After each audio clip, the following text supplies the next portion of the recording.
Hi everybody, this is Barbara's Den and I am back with another video. Again, I am outside sunbathing. I am black. I'm really dark. I am sunbathing in this hot sun. And I'm only going to be doing this video a few minutes because this sun, look at those two fighter planes. Do you see them? You see them? They look like two fighter jets flying over me. So I see why the insurance they put on this house were, say, if a plane fall out of the sky, it's covered. Those two fighter jets, whatever they call, but it's two of them. But anyway, I'm gonna do this quick video, and I have to come down out this sun. It'll probably get really hot within 5 minutes of videotaping. So I'm gonna walk around as I do this video. Anyway, you see this goal right here?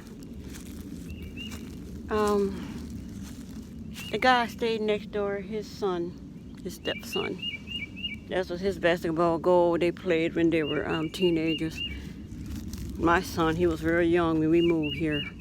And when he grew up and moved out, my son asked him for it. And he said, oh, he could keep it, he could have it, because he grown on or whatever. My son had to be somewhere around 14, 15 when he gave it to him. So he went over there, so you this man's house. It's the man next door.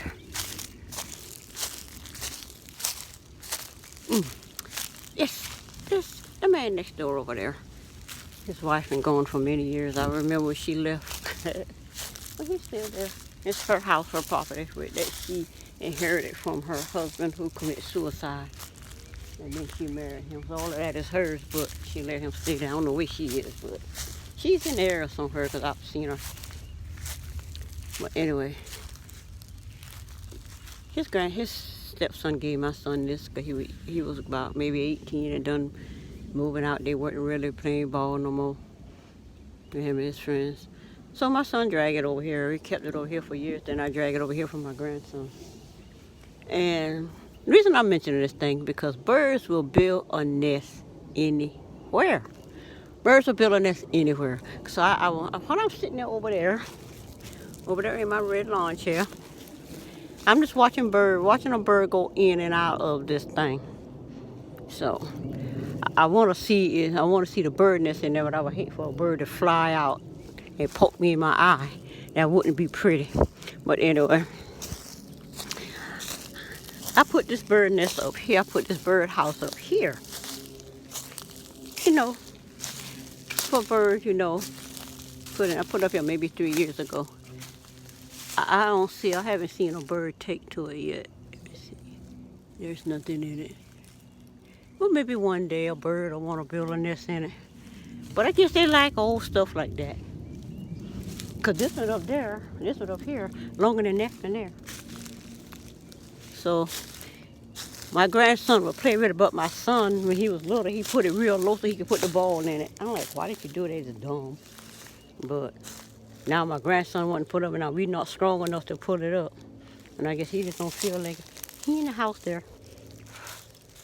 And I don't know why they come out here throwing trash in the yard. Noodles in the yard. Nobody did that for him. Just come out here throwing noodle papers in the yard. Come on now. Anyway. Okay, there's a noodle. I don't get it. Why is this noodle out here? I don't know what he's feeding. Oh, he's probably feeding that little whitish, brownish puppy that follows him from his girlfriend. He has a lot of girlfriends, but they're not. He just has a lot of girlfriends, even though they're not like intimate girlfriends. He just has a lot of girlfriends. And because he has a colostomy bag, a lot of girls are attracted to him and they like helping him or whatever. So he likes to work and do what he needs to do. He is his own man, but girls want to do it, he let them.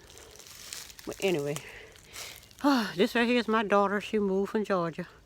And she's getting an apartment in Columbia. But this woman in Columbia, had us effed up. The house is beautiful on the inside.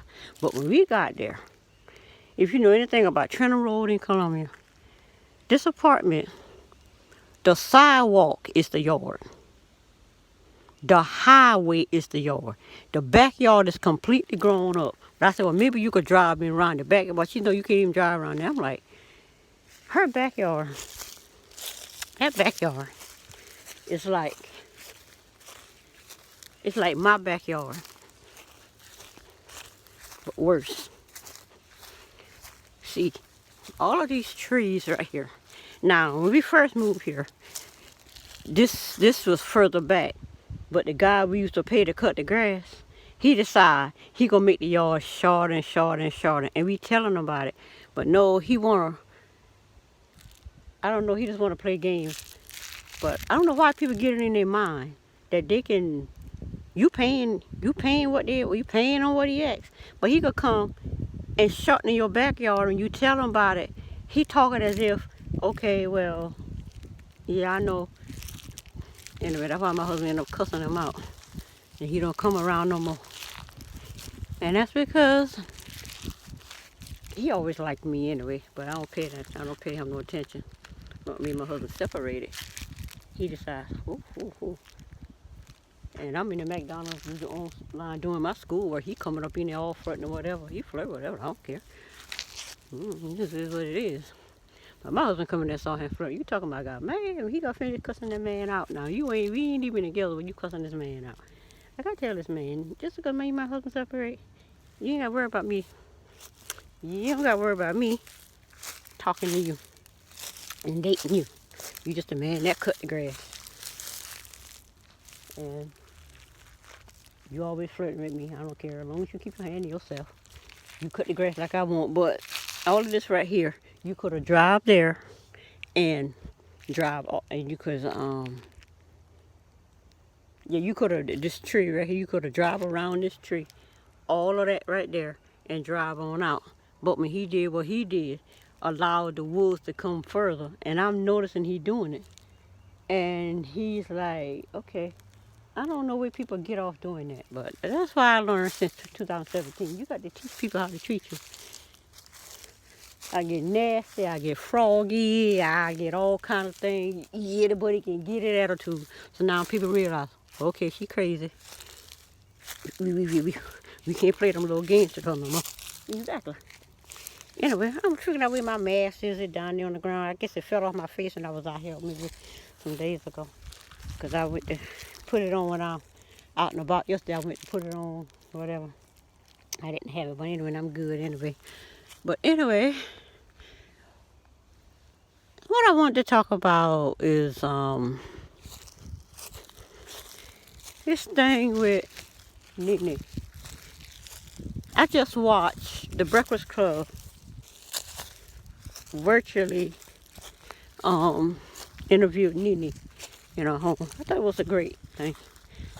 And one thing I found out with Nene from the reunion, Charlamagne said, asked Nene, we should get that from that evil licking bottle. He said, 'cause there ain't no way. He called it eating egg.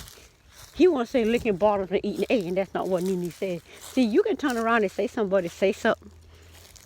If somebody say licking bottles, you can say, well, it's actually me eating egg. But if anybody say that, nobody say that. People say, well, that's what she's saying. I don't care. I'm not an exacting person, but I'm the kind of person like this. My daughter come, they just throw, oh God, they just throw the trash in the yard, throw the baby wash in the yard. And then when I asked her about it, oh, they must have fell out. Makes no sense. And this is what I normally do when I'm out picking trash about the yard, picking the bottles and cans and stuff up on the road. We pass by. Now look here. We pass by and just think it's okay to just throw bottles and cans and whatever in the yard. I'll go pick it up. It's right here. Oh. Anyway. I don't see a trash. I should have brought a trash bag. But anyway. This thing about Charlamagne and Nene, it's crazy. Nene said something. She passed out dying laughing because Charlamagne is crazy. And Charlamagne said, where did you get that from? 'Cause there's no way you came up with that by yourself. And Nene said, the streets is talking. The streets is talking. She got it from the streets. And she said, all I did was deliver the message. She went on the Housewives and delivered the message to Eva. The street said, you were licking bottoms. You was licking bottoms to get to the top of. You were licking bottoms to stay on the top of something. Apparently it didn't work out for her. Because how in the world, I don't get that marriage of hers. But I'm going to get back to that. So, the streets is letting Eva know. Since you want to go after Nene, the streets is letting Eva know.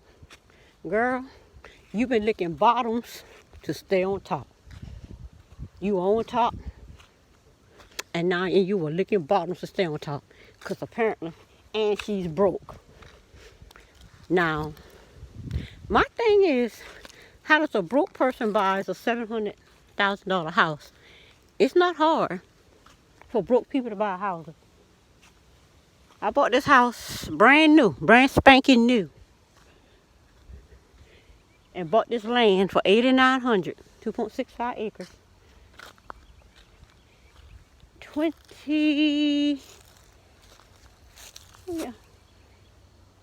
25 something years ago, 1998. Now, why is this pillow over here? Anyway, we were considerable. Back then we were considered middle class. We're not considered middle class now because middle class has moved from $50,000 a year, and we were making it last year to $150,000. I don't have to know details of how things work, but intuitively I understand how stuff works. And sometimes I be talking this and that. Girl, don't know what you're talking about. Well, I may not know what I'm talking about, but I understand what I'm trying to say. So if I could express myself and get my words right, or even know the right words to even express it, you will know. For the most part, I know what I know what I'm talking about. I just can't express what I'm talking about, and I get confused and say the wrong words and I get twisted and get backwards. But anyway, just saying all of that. You don't have to have money to buy a house. We didn't have money to buy a house. How did we buy this house? How did we buy this house?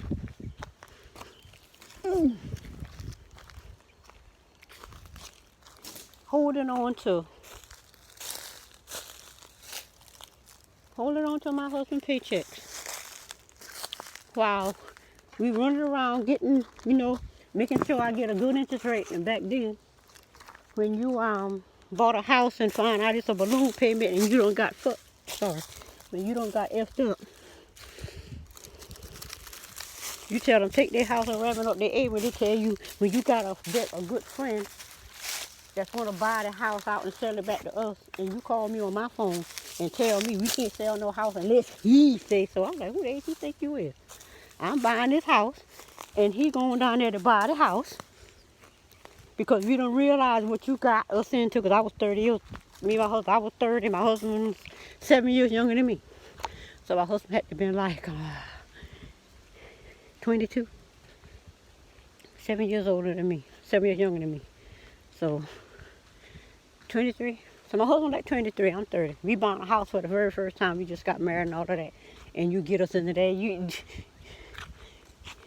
You're gonna see the people that try to sell us a trailer first. They try to sell us the same thing as if we were stupid. I'm like, man, we just gave back a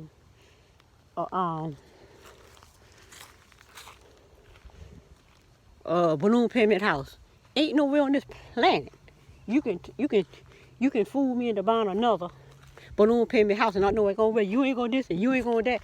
I said, okay. And what happened? I said, man, you know what you're talking about. I said, I already got a house. I'm just checking around to see if I can get a better payment. Oh, this said you a house? Okay, believe what you want. That man got his feelings so hurt because And me doing that, because they had our interest rate at 15%. I said, well, we got a car for 18%.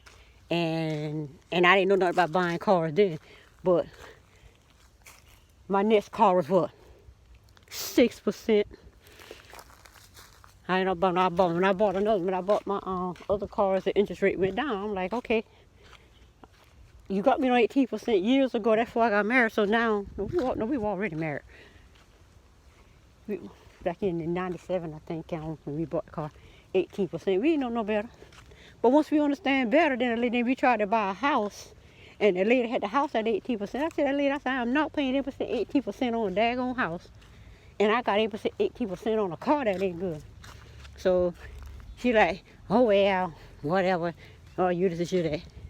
Then I called her from a guy I used to work with at the sewing plant, and he went into real estate, and I asked him to help us do it. So he went out there and got this property here from the lady that it was on, and he got it through me, and then so we got the property. Then we went and get the trailer. When other people, after going around and whatever, checking around, they finally showed us how to get the house for 8%. And that's what, 23 years ago? So that's what we did. I didn't know what I've been doing, but I just know what I'm not doing. I don't know how to get what I want, but I know what I'm not going to accept. So that's what it was. That's what it was. I didn't have to know what to do. I just needed to know, you're gonna give me what I want. I say I want something under 10%, and that's what I mean. So when they realized, see, I've been sitting on my husband work, I pay the bills, and I sat on 3 paychecks. Because 3 paychecks, I said, now this is down payment and they close them. So now get me what I want. So I'm sitting on these paychecks, so they already know. So they say, well, we can get it under 10%. If you're gonna need your down payment to be $1,000 more than what we agree. My husband come to me, he said, if you can put $1,000 on it, they'll get the payment under $10, under 10%. I said, okay. So I went and hold another paycheck. We got that. She went back to him and said, yeah, she said she got that. So we went back there, all the paperwork put together. They're going to try to put us in a 30-minute limit because he had to go an hour across to someplace else and closing over there. I said, no, we're going to read this because you will not get us twice. You will not get us twice. I'm reading every single print down to the fine print. I read it. Me and my husband sat there and read it. Talk about, well, you ain't trying to read. I got the. I said, well, you're going to be late. I said, because I'm reading this. So the lawyer sitting there, they rushing us through. I said, no, we're reading it. So I'm sitting there reading. I'm like, what is this? Don't know nothing about, I don't know a lot about interest rate and flexible and fixed, but I knew enough to know flexible mean it changes. I said, what is this flexible rate? This is the time. I said, I'm not signing this. I said, no, that ain't what we agree on. We agree on an 8%. Payment don't never go up. And the man said, well, we need to do this because I got to be, since the time, I got to be there in 15 minutes and it's going to take me an hour just to get there. I said, that's not my problem. I said, I'm not signing this until your contract says what I needed to say. So, oh, God. So they went back again. The man went back, the owner of the trailer lot went back, called the mortgage company, said she's not signing because she got a problem at that. So they said, well, we're going to write up another contract. So they went, write up another contract, put it exactly the way, what I wanted. And then they had to fax it back over. So that took about another 10, 15 minutes for them to do all of that. So it come back this week. Because I said, no, I'm going to read it first to make sure you ain't put something extra in there. So I sit there. I read it. Interest rate, 8%. Okay, good. Fixed. Okay, that's good. Cost this amount. Make sure cost ain't went up. Okay. What's this over here? All right. Okay. I can pay it off early, all in there. Okay, that's super good. Okay. Okay, ready the pencil. We sign it. Sign the paperwork. Good. Then people tried to. Then these people turned around and sold our mortgage. Because the way I was paying, I had it It was 30-year mortgage, but I was making payments where 7 years is paid off. We've been on knock this house down from the original payment down. I say like 60,000 for everything. We had it knocked down to 30,000, 35,000 within the first 3 years. Like, oh no, they paying this off fast. They went in and sold our mortgage back to the original thing and put us back up. Like I'm too stupid to know what you're doing. I'm like, what the? Man, I was in school at the time, taking our computer, taking business administration, and I was in the business law class. And I asked my teacher, I said, can they do that? He said, no, they can't do it. He said, the government shut them down. I said, well, they did it. And I said, this is the name of the company that did it. He's like, what? He looked at me like, mm-hmm. Next thing I know, I don't know what he did. Next thing I know, mortgage company called me. Because I'm going to tell that man, I said, you cannot do that. They're like, well, what can you do about it? So he called me back and said that the government shut them down. I said, good for you. This man literally called me on my phone to hear me say good for you. Even though he behind the phone, I could never met this man, but I could literally see this man's face. Now you're talking to somebody you never seen behind the phone, but because you talking to the person, you got a vision of this man sitting behind the phone with a look on their face. He ain't asked me how I did it. But I like, you can't do that. So what they did was they had to give the company, they sell it to an insurance company. They had to get the company back to the original mortgage company. And they still they put it back to where it was, but they still shorted us like $5,000. They ain't put it back the way it was. I guess they wanted us to pay for them selling and doing all of that. But anyway, I'm still mad about that. But now, it's coming up on 30 years and it's almost paid off. Whenever it paid off in 7. So I don't know what they did. Whereas my month and a half or 2 months ahead or whatever, cause I had a 2 month ahead. So this was gonna be paid off in 7 years. But you know how it is. But anyway, that's just my little story how I got this property or whatever. And a couple of years it's gonna be paid off, and I'm gonna do my little swan lake garden thing back there. You can walk back there. 2 acres back there. Half-acre piece the children can put their house, their business, whatever. But that's what it's for. See, when God gives you something, there's nothing you can do to take it away. You can't take it away. Because every morning before I went out and looked for this property and talking to people to get this trailer, I talked to God. I said, God, go before me and help me to be able to express and word myself right. And I said, I know I'm going to piss some people off. I said, but go ahead and straighten it out. Straighten it out. And believe me, I've been pissing people off. Man who sold me the trailer was so mad at me. Because he said, you got to trust somebody. I tell him, no, the man that sold us this first home told me you got to trust somebody. And I signed the papers and it was a balloon payment. When he said that, I'm like, what? I don't trust nobody. He got so mad he wouldn't talk to me for 2 weeks, so his boss had to deal with me until he calmed down. And then while his boss dealing with me, whatever, like, oh my God. But he would want that money. Want that money. So, cause he know I had that, he know I had a down payment, the closing costs and everything. I got it here. You just give me what I asked for. This is what I want. My husband still laugh about that. He said, well, what is it? He said, well, she said she knows something. So that's how we end up getting this. It's still a struggle because I know what they're trying to do. And I ain't for it. And God ain't for it. The God in me ain't about that. Ain't for that. Because I'm about that life. I'm going to tell you about yourself. Anyway, Nene. So Nene told Charlemagne, I'm just delivering the message from the streets. I just delivered the message from the streets. And Eva, And like Nene say, Eva playing checkers. And like Nene say, had Eva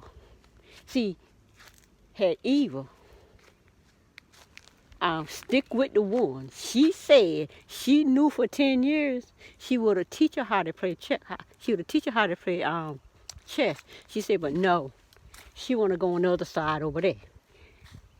The side that she on Kenya and Candy and Cynthia, they playing chess.